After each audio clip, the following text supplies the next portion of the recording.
Hey grade 11, so welcome to today's video on projectile motion. So far in physics we've basically just been talking about movement of objects in one dimension, so kinematics in one dimension. That's all well and good to describe objects that are free falling or sliding along a surface.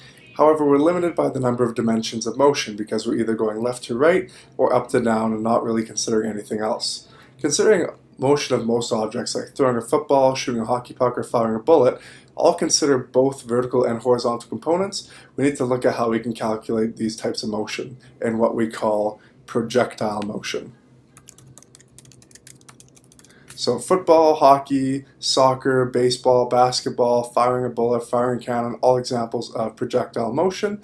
And in this lesson we're going to discuss how to calculate parameters of these projectiles. So any object that is moving in projectile motion we can consider a projectile, that are thrown horizontally with the vertical components of their flight considered. Now, since projectiles are affected by horizontal motion and vertical motion, e.g. gravity, bringing it back down to the ground, we have to consider both dimensions in our calculations. So we can break up this motion into its horizontal and its vertical components. So with its horizontal motion, we have to assume that this object is traveling with a constant velocity.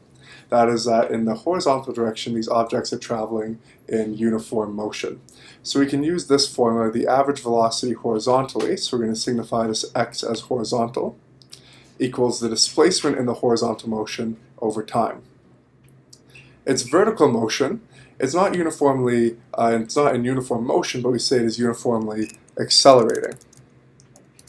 So it is in constant acceleration due to gravity. So the object is either going to be accelerating or decelerating, depending on whether it's moving up or down, and it's going to be doing so at a constant uniform rate due to gravity. So we can use any of these equations that we've derived so far, substituting v final, v initial displacement for its vertical components.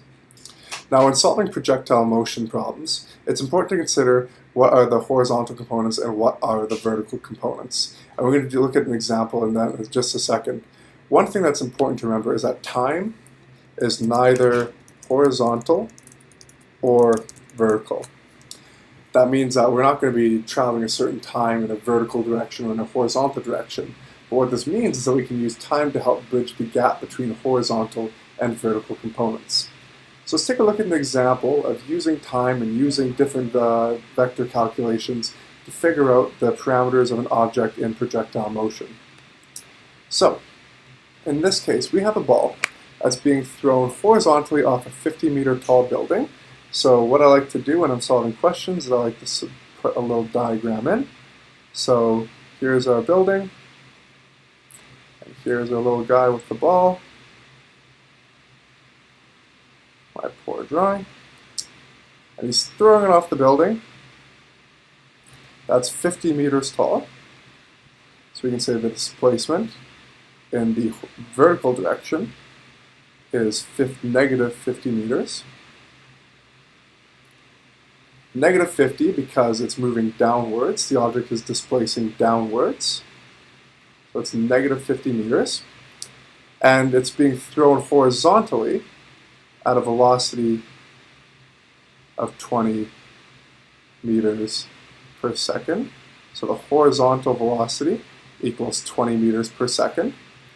And we want to figure out dx. So we want to figure out the displacement horizontally. If it's being thrown 20 meters per second horizontally off of a 50-meter building, what is our displacement horizontally? So we're going to use a given find chart, but this time we're going to split it into two different charts. One for vertical motion and one for horizontal motion. So in vertical motion, we have find.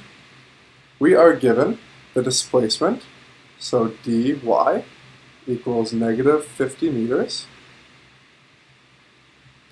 We are given the initial velocity, or not we're given the initial velocity, so we assume that because it's being thrown from the top and it's not being accelerated right from the beginning, it's being starting at rest in this person's hand, so we're going to assume that it's starting at 0 meters per second. We don't know the final velocity, nor do we need to find it, but what we do want to find is our time. We're also given one more parameter that we can assume because we're talking about the vertical dimension, that it's going to be accelerating downwards due to gravity at negative 9.81 meters per second squared. So acceleration equals negative 9.81 meters per second squared.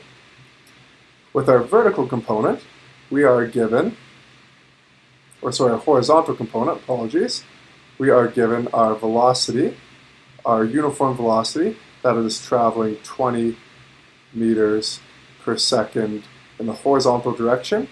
What we don't have and what we want to find is our displacement in the horizontal direction. This is ultimately where we want to end up in this question. But once again, we don't have time. So if I'm looking at what I'm given in both scenarios for vertical and horizontal, and remembering that time can be found, it's going to be the same time traveling vertically and horizontally. If I can use the information that I'm given vertically, because I'm given a lot more information to work with, I could find time using the vertical calculations, plug that into my horizontal calculations in order to find displacement. So let's give this a try. So let's solve. So I want to use an equation where the final velocity isn't considered because we're not given that parameter, nor do we need to calculate it at this moment. So we don't want to consider final velocity. We have the vertical displacement, that's negative 50 meters. We have the acceleration due to gravity, which is negative 9.81 meters per second squared. We know our initial velocity is 0, and we want to find the time. So if I'm looking at this, I want to use the equation displacement vertical, dy equals the initial t plus a t squared over 2. So let's start plugging in. We know that our vertical displacement is negative 50 meters. We know our initial velocity is 0 times time plus acceleration due to gravity, which is negative 9.81 meters per second squared, multiplied by the time, which we're trying to figure out, squared, over 2. So let's start trying to simplify. We know 0 times anything is 0, and therefore not significant. Let's start to get t isolated by itself. So we're going to multiply this side by 2, multiply this side by 2, and divide this side by negative 9.81. Therefore, we can cancel out here. We can cancel the 9.81s out. We can cancel the 2's out. And what we're left with is t squared equals 2 times negative 50 divided by negative 9.81. So 2 times negative 50 divided by 9.81. To get rid of the squared, we know we can take the square of both sides. Take the square of both sides. So t equals the square root of 2 times negative 50, so negative 100 divided by negative 9.81. The square root of that gives us 3.19 seconds.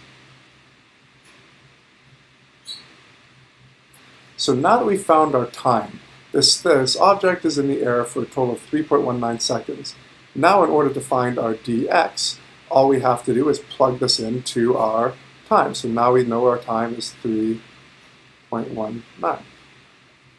So we know for a horizontal component, so our x component, we assume uniform motion, so we assume that Vx equals the horizontal displacement multiplied by time, which if we substitute in this equation, multiply by time, we know that the horizontal velocity multiplied by the time will give us our horizontal displacement. Our horizontal velocity is given at 20 meters per second multiplied by 3.19 seconds. That will give us our horizontal displacement. 20 times 3.19 gives us 63.8 meters. And this again is our horizontal displacement. So just to review and reiterate, time is an important concept to find. And whether we're given information for the horizontal motion to find the time, to plug in defined parameters in our vertical motion, or vice versa, time is a good parameter to bridge the gap between vertical and horizontal motion. It's important to remember that the horizontal motion, or the velocity, is always considered to be uniform, and it's important to consider that the acceleration due to gravity is negative 9.81 meters per second squared. So I encourage you guys to try out this next practice problem here. I hope you guys enjoyed the video. Please feel free to come to next class with any questions you have, and we'll see you guys next time.